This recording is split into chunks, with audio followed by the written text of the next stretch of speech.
Hi everyone, this is Aaron Carrington and I'm going to share with you my strategic plan called the Healthy College Students Program.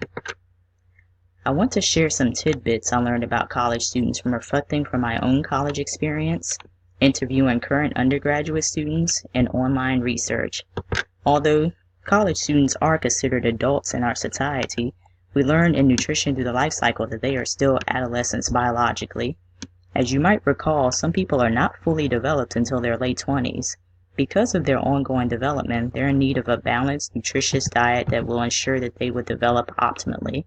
For many college students, this is their first experience being out on their own and making their own decisions without the influence of their parents.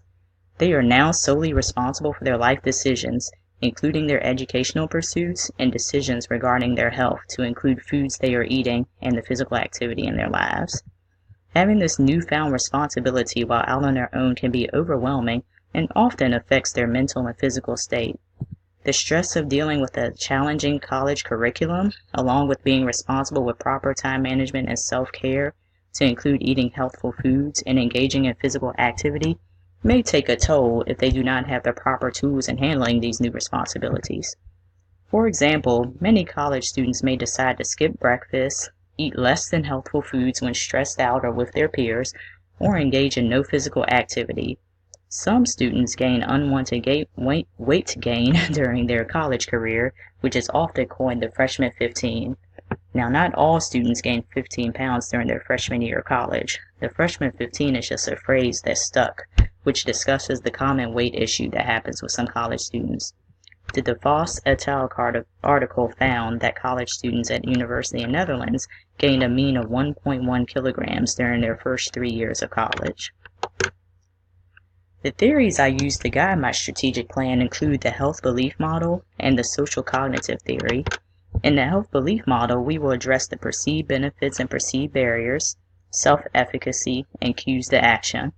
While most college students realize the perceived benefits of a healthful diet and physical activity to improve optimal wellness so that they may be successful in their educational pursuits and beyond, there are many perceived barriers preventing them from implementing those benefits. One barrier that a college student has often is a busy, stressful schedule that prevents them from prioritizing self-care, such as eating healthful foods or engaging in physical activity. Another barrier includes a college student suffering from food insecurity. Some simply cannot afford to pay for their education and healthful food.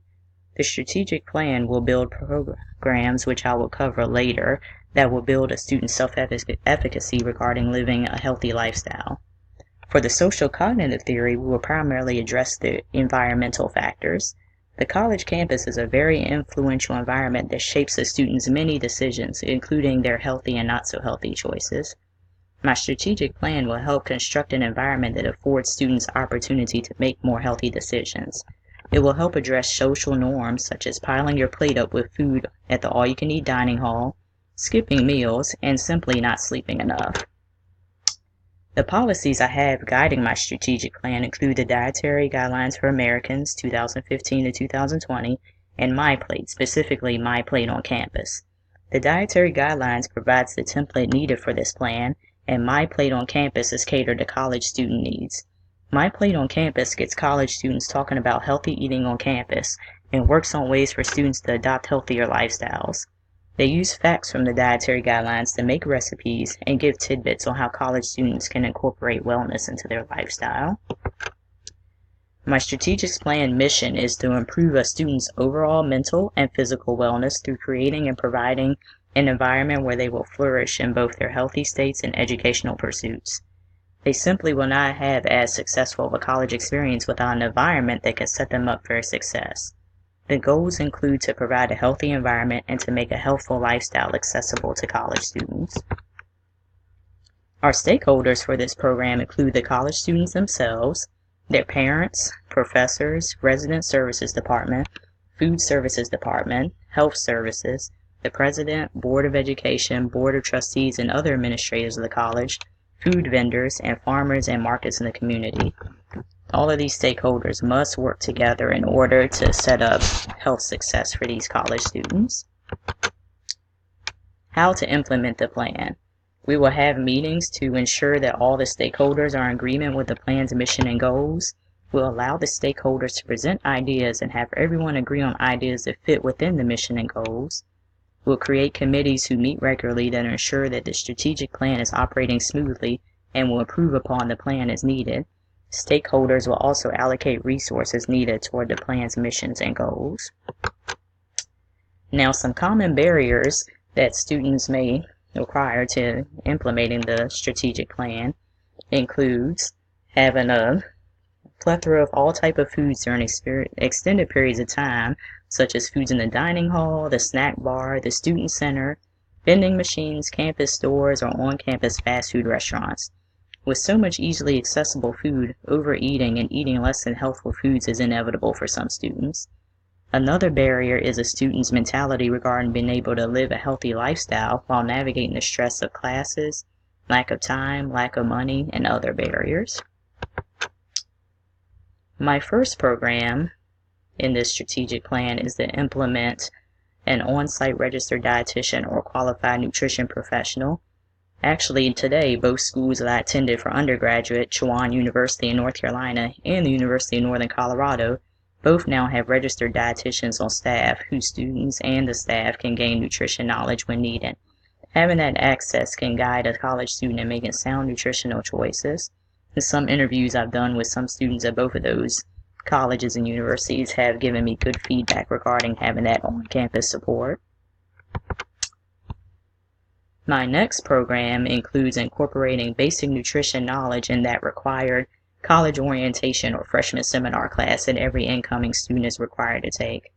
Some institutions I researched have these implemented in their orientations, and they noted that the students found the information enlightening and valuable in their health choices during their college career. The next program I would like to establish is posting signage with nutrition information near the food items in the dining hall, snack bar, vending machines, etc. I also want to have the nutrition information readily available either online or via an app that you can download into your device. My next program is that I want to incorporate healthier items in the campus vending machines. The vending machines will still have some less than healthy items because we do not want to vilify all foods, and foods are fine to eat in moderation. This program is actually based on UCLA's Healthy Campus Initiative launched in 2013, where they put at least 2 rows of healthy items in all of their vending machines. UCLA has claimed great success with their vending machine program because college students are regularly choosing the healthier items from the machines. The last program I want to implement in this is bringing exercise program into the residence halls.